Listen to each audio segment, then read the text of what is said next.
జపమాల ప్రేక్షకులకు నమస్కారం. ఓం వరవరదాయ విజయ గణపతే నమః. శ్రీ గురుభ్యో నమః. శ్రీమాత్రే నమః. ఈ భాగంలో అప్సరస్సులకి గర్వభంగం విందాం. జనమేజయ ముందుగా వసంతుడు బదరికాశ్రమంలోకి ప్రవేశించాడు. ఒక్కసారిగా పచ్చదనం వెల్లివిరిసింది. కొమ్మ కొమ్మ రెమ్మ చిగురించింది, పుష్పించింది. తుమ్మెదల గుంపులుగా ఆడుతూ పాడుతూ ఎగురుతున్నాయి. తరువున చిగురు కోకిలలై యుగళ గీతికలు ఆలపిస్తున్నాయి. పుష్పించిన లతలు అందుబాటులో ఉన్న తరువులను పెనవేసుకుంటున్నాయి. ఆశ్రమంలో ప్రతి జీవి వయసుతో నిమిత్తం లేకుండా రాగరంజితం అయ్యింది. తన సహచరిని కౌగిలించుకుంది. అది ఏదో తెలియని మత్తు ఆవరించి క్రీడాసక్తమైంది. పరిమళ వాయు వీచికలు దక్షిణ దిశ నుంచి వీతెంచి తనువులను పులకింపచేశాయి. మునీశ్వర్ల సైతం ఇంద్రియాలు అదుపు తప్పిన ఉద్రేకాలు ఉరకలు వేశాయి. రతి మన్మధులు రంగప్రవేశం చేశారు. 5 బాణాలను ఒకేసారి ఎక్కుపెట్టి గురి చూసి కొడుతూ విచ్చలవిడిగా ఆశ్రమం అంతా కదలిదిరిగారు. అంతలోకి రంభా తిలోత్తమాద్యాప్సరస్సులు వచ్చారు. బృందాలుగా చెట్ల నీడల్లో కూర్చొని స్వరతాన సమన్వితంగా మధుర గీతాలు ఆలపించుతున్నారు. వీరి గీతాలు కోకిలల కలకూజితాలు, తుమ్మెదల జుంకారాలు బదరికాశ్రమం అంతా మారుమ్రోగింది. నరనారాయణులకి ధ్యాననిష్ట చెదిరింది. చూపులను క్రమంగా బయటకు మళ్లించారు. ఎటు చూసినా వసంత శోభ. అకాలంలో ఏమిటి ఈ వింత? ప్రాణికోటి అంతా మన్మథ వివశమై కనబడుతోంది. ఋతుధర్మంలో క్రమంలో ఈ విపర్యాంశం ఎలా వచ్చింది అని నరుడు నారాయణుని అడిగారు. ఆశ్చర్యంతో విప్పారిన కన్నులతో ప్రకృతిని తిలకిస్తున్న నారాయణులు ఇలా అన్నారు. సోదరా, చెట్లు చూసావా? నిలువున పుష్పించాయి. కోకిలాలాపనలు భ్రమరనాదాలను వినిపిస్తున్నాయి. శిశిరం అనే బీతమాతంగాన్ని భయపడి ఏనుగుని మోదుగు పువ్వుల వాడిగోళ్లతో చీల్చి చెండాడి వసంత కేసరి ఆశ్రమంలోకి ప్రవేశించింది. బ్రహ్మన్, మన బదరికాశ్రమంలోకి వసంతలక్ష్మి వచ్చిందయ్యా. అరుణాశోకహస్త కింసుకపాద నీలాశోకకచ వికసిత కమలాసన నీలేందీవరనేత్ర బిల్వఫలస్తని కుందరదన మంజరీకర్ణ బంధుజీవాధర సింధువారనఖ పుంస్పాకిల స్వర కదంబవసన బర్హి బర్హ కలాప సారస స్వననూపుర వాసంతీబద్ధరసన మత్తమరాళగమన పుత్రజీవాంసు కన్యస్థ రోమరాజి విరాజిత. తమ్ముడు, అకాలంలో వచ్చింది ఈ వసంతలక్ష్మి అంటే మన తపస్సుని భంగపరచడం కోసమే అని మనం గ్రహించాలి. అప్సరస్సుల గానం వినబడుతోంది కదా, మన ధ్యానాన్ని నాశనం చేసింది. ఇదంతా దేవేంద్రుడి పన్నాగం.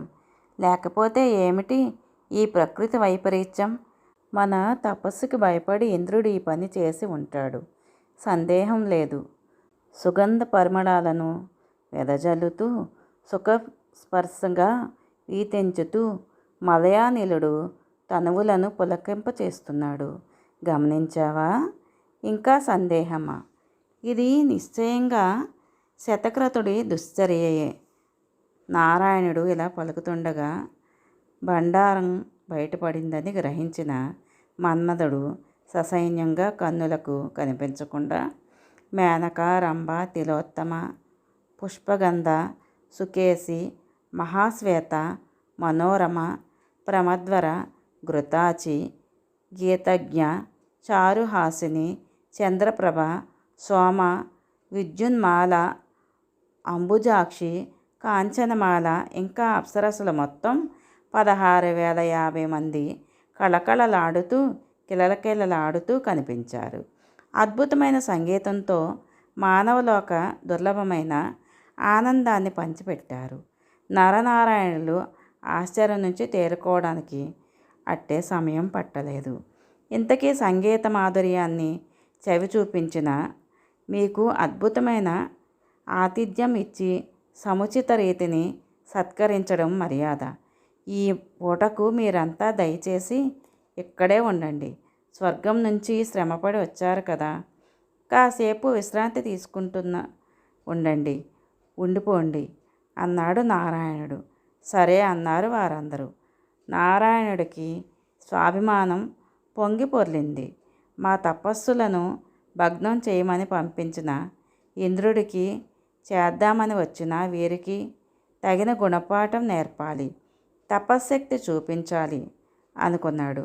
కూర్చున్నవాడు కూర్చున్నట్టే ఉండి తొడపై మెల్లగా చరుచుకున్నాడు.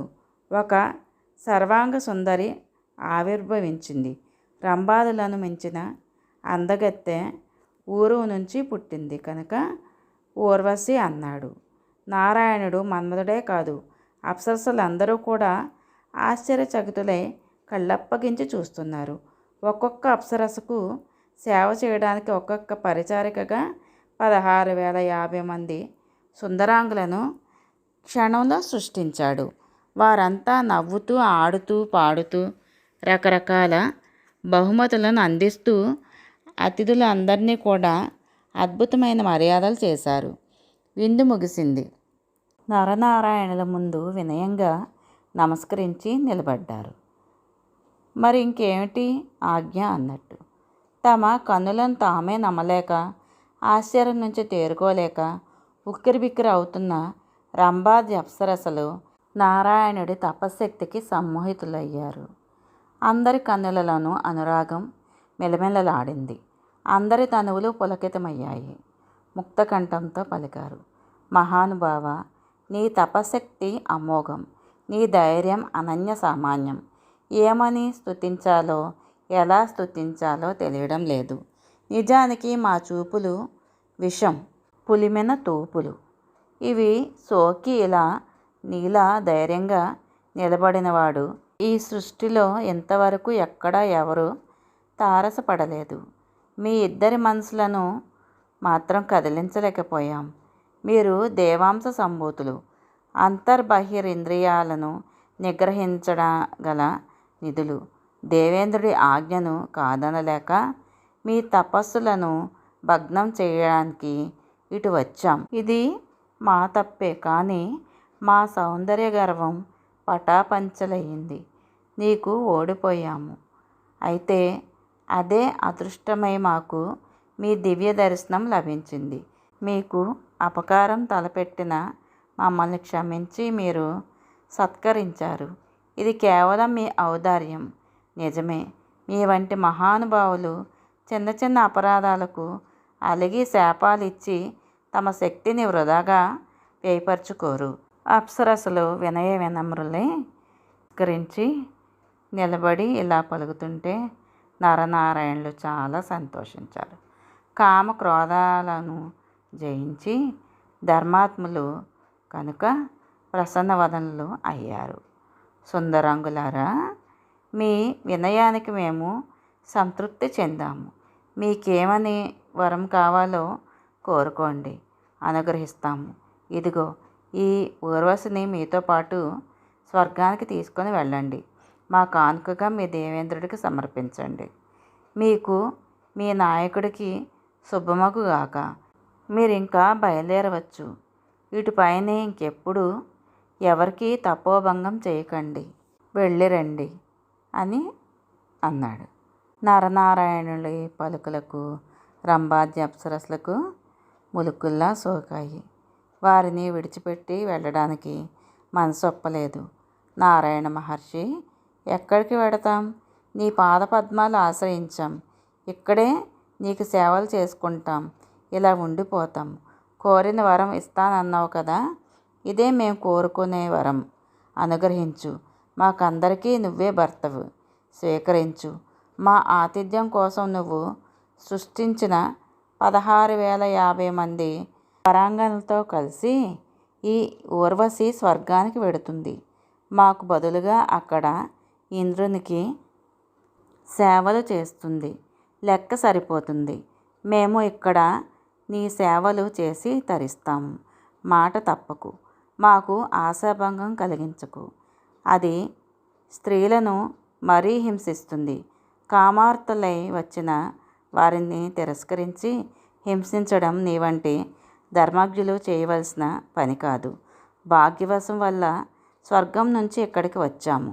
మమ్మల్ని విడిచిపెట్టడం నీకు భావ్యం కాదు. నువ్వు సమర్థుడివి, తపశ్శక్తి సంపన్నుడివి.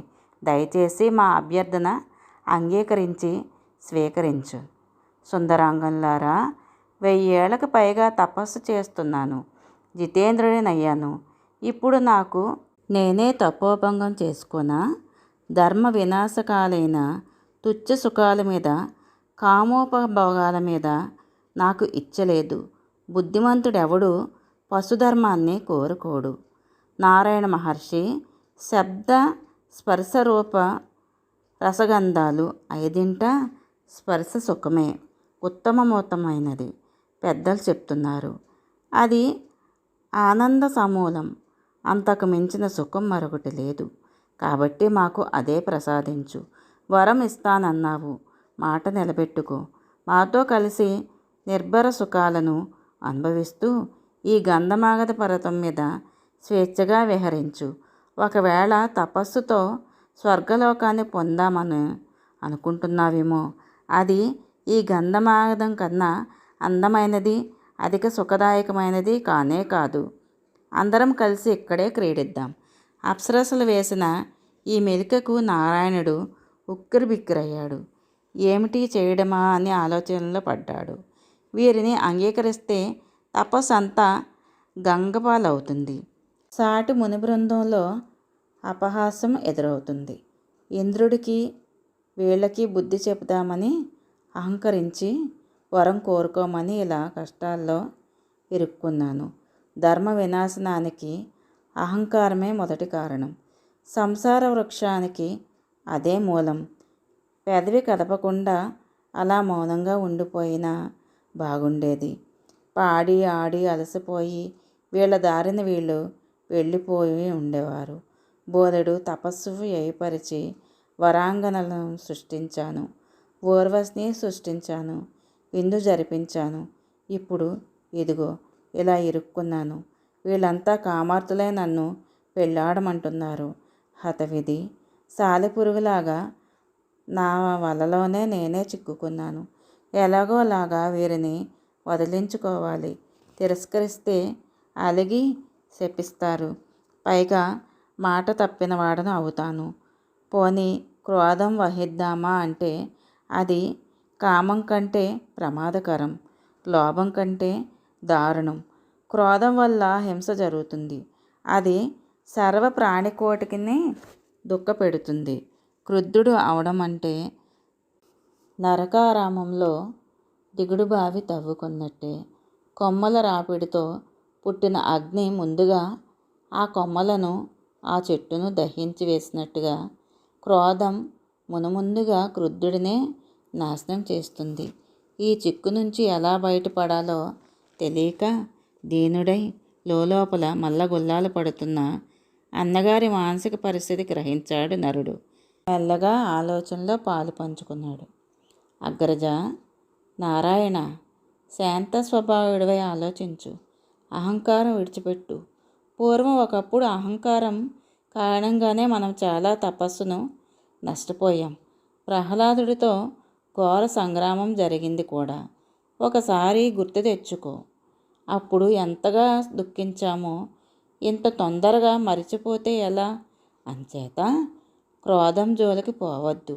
శాంతచిత్తుడివై వీరికి సమాధానం చెప్పు. తపస్సులకు అన్నింటికీ శాంత స్వభావమే మూలమని మునీశ్వర్లందరూ చెబుతున్నమాట. శాంతత్వం తపోమూలం మునికి పరికీర్తితం. జనమేజయ, నరుడు ఇలా ఉపదేశించేసరికి నారాయణుడు తేరుకున్నాడు. క్రోధం జోలికి పోకూడదంటే పోకూడదని నిశ్చయించుకున్నాడు. మిగతాది తర్వాయి భాగంలో విందాము. అహంకారం సృష్టి బీజం.